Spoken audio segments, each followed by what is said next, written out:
यह लोग जो रिट्रीट के उद्देश्य से यहाँ पर आते हैं, तो रिट्रीट में जो पैसे होते हैं वह ओरिजिनल जो अमाउंट आश्रम वालों की होती है। पहले हम उसी मुद्दे को उठाते हैं कि जैसे पुणे की रिट्रीट थी तो उसमें 3,200 रुपये प्रति व्यक्ति के चार्ज किए थे आश्रम वालों ने, जबकि इसमें इजुमी जी और प्रवीण जी के फीस अटैच करते हुए 5,500 रुपये प्रति व्यक्ति का हुआ था, जिसमें उन्होंने 18,000 रुपये की पंचकर्म की मालिश करवाई थी और बाकी के 99,000 रुपये रिट्रीट के पहले ही उनकी बेटी के अकाउंट में ट्रांसफर कर दिए गए थे। उसके बाद 46,000 रुपये स्वरूप के अकाउंट से उनके अकाउंट में गए थे और 32,000 रुपये डोनेशन में कैश वहां पर इकट्ठा हुआ था और यह डोनेशन अलग से गया था। यह पुणे रिट्रीट का मुद्दा है।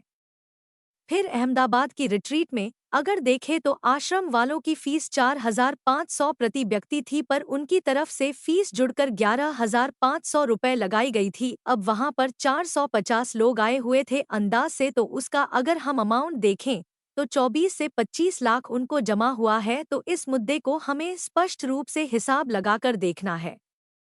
और अहमदाबाद की रिट्रीट में ही मैंने जो सुना है कि पिरामिड के लिए उनसे पैसे मांगे गए थे, तो उन्होंने यहाँ तक कहा था कि पिरामिड जैसे फाउंडेशंस को हम प्रमोट नहीं करते हैं क्योंकि पिरामिड हमारी ऊर्जा को अवशोषित करता है।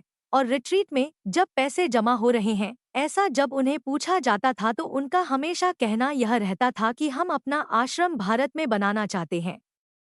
यदि वह आश्रम बनाना चाह रहे थे तो इतने पैसे तो जमा हो चुके हैं कि वह एक छोटी सी जमीन ले सके, पर हमें तो कोई ऐसा दिखाई नहीं दे रहा है कि वे आश्रम और ट्रस्ट बनाने की कार्रवाई कर रहे थे। ऐसा दिखाया जा रहा था, परंतु इन्होंने कभी ट्रस्ट के मुद्दे पर कोई पेपर नहीं दिखाए और ना ही किसी को ट्रस्ट की कोई इन्फॉर्मेशन दी थी। और जो भी पैसे रिट्रीट में आए हैं वह किसी न किसी रूप से वह खुद के खर्चे में ही ले गए हैं, जैसे कि गाड़ी खरीदना, सोना खरीदना, इतनी सब चीज़ों में पैसे उन्होंने खर्च किए हैं और अपने बच्चों के अकाउंट में डाल दिए हैं। तो यदि यह पैसे सभी रिट्रीट से इकट्ठा हुए तो इन एकत्रित हुए पैसों को वह आश्रम बनाने में क्यों नहीं लगाए हैं। कॉस्मिक वैली में रहने ठहरने का एक दिन का 300 से 350 रुपये प्रति व्यक्ति का है, तो फिर वहां पर 13,500 रुपये क्यों लगाए गए थे। यह भी हमें प्रश्न है कि भाई जब रिट्रीट का ओरिजिनल अमाउंट इतना कम होता है तो इतने सारे रुपए प्रति व्यक्ति क्यों लिए जाते हैं।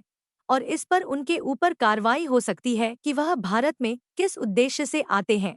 अगर वह टूरिस्ट के वीज़ा पर आ रहे हैं तो यह जो रिट्रीट कर रहे हैं और उसके जो पैसे अलग अलग अकाउंट में वह जमा करके अपने पास ले रहे हैं, तो इल्लीगल मुद्दा उन पर सबसे पहले बनता है।